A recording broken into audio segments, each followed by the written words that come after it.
हे गल्ला मंडी की राजकुमारी एवं जगभान पुत्री अर्थात स्वयं भी जादुई दुनिया की काल्पनिक प्राणी, कृपया करके अपने इस स्थिर पड़े 60 अंगुल के देह को कष्ट दें और हमारे माता श्री के शाही रसोई में जाकर अपने प्रिय भ्राता अर्थात संचार विपणन हीरा स्तर विजेता के लिए तप्त तप्त रात्रिकालीन भोज हमारे सम्मुख परोसें। हे प्रिया, नीच दुष्ट पापी वराह एवं स्वान भांति दिखने वाले भ्राता, मैं आपके इस महल की कोई दासी नहीं।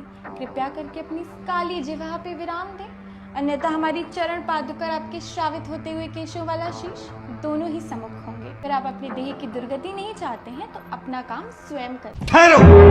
यदि आप हमारा रक्त वंश न होते, यदि आप हमारी बहन न होते, तो आपकी तीव्र एवं तीखी जीवा को इसी वक्त आपके मुख से पृथक कर देते। परंतु हमारे माता और पिताश्री के संस्कारों ने किसी भी स्त्री पर हाथ न उठाने से विवश कर रखा है। घिया की तरकारी। क्या हुआ भ्राता, तरकारी आपको पसंद नहीं आई? तो सूप नखा जैसे दिखने वाली बहन ने षड्यंत्र रच ही दिया। रणभूमि में अस्त्रों से विजय न पाने पर रसोई में व्यंजन के रूप में छल की योजना बना ली। कैसा छल भ्राता?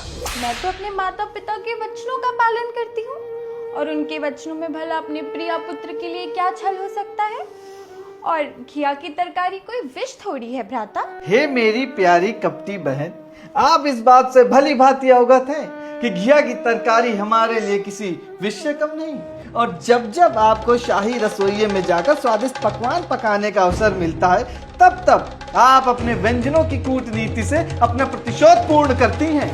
वाह भ्राता वाह, छल कपट एवं कूटनीति की बातें मुझसे कर भी कौन सा व्यक्ति रहा है? वो व्यक्ति जो मेरी ही सहेलियों को अपनी ओर आकर्षित करने के लिए हमारे ही विरुद्ध छल कपट एवं कूटनीति की सारी पराकाष्ठा को लांघ जाता हो। अरे मेरी प्रिय बहना, हमारे इन शब्दों का उद्देश्य आपको निराश करने का नहीं था, बल्कि मेरी प्रिय बहना, क्यों ना ये सारी वार्तालापों को आपके साथ अग्निम जोक दिया जाए, अर्थात वार्तालाप को।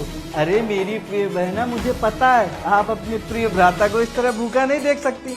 तत्काल आप अपने इन कोमल हस्तों से 2 क्षण में पकने वाली मैदे से निर्मित मसाले से भरपूर सेवई जैसे व्यंजन को पकाकर आपस में दोनों प्राणी प्रेम से ग्रहण करेंगे। अब कहाँ गया आपका वो क्रोध और आक्रोश मेरे प्रिय भ्राता?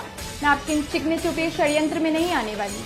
कदापि स्वान की पूंछ कभी सीधी नहीं हो सकती। प्रिय बहना, भोर का भूला अगर संध्या काल में वापस आ जाए उसे भूला नहीं कहते। जब पिछले माह आपको ज्वार आ रहा था और आपका देह तप रहा था, तब ये शत्रु अर्थात आपके प्रिय भ्राता ने आपके सेवा पानी में तनिक भी अभाव नहीं होने दिया था। कष्ट इस वार्ता का नहीं है कि आप 2 पल में पकने वाला पकवान बनाना नहीं चाहती।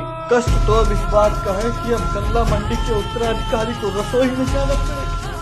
अच्छा बस करके भावनात्मक भया दोहन करना तो कोई आपसे सीखे, मरो नहीं।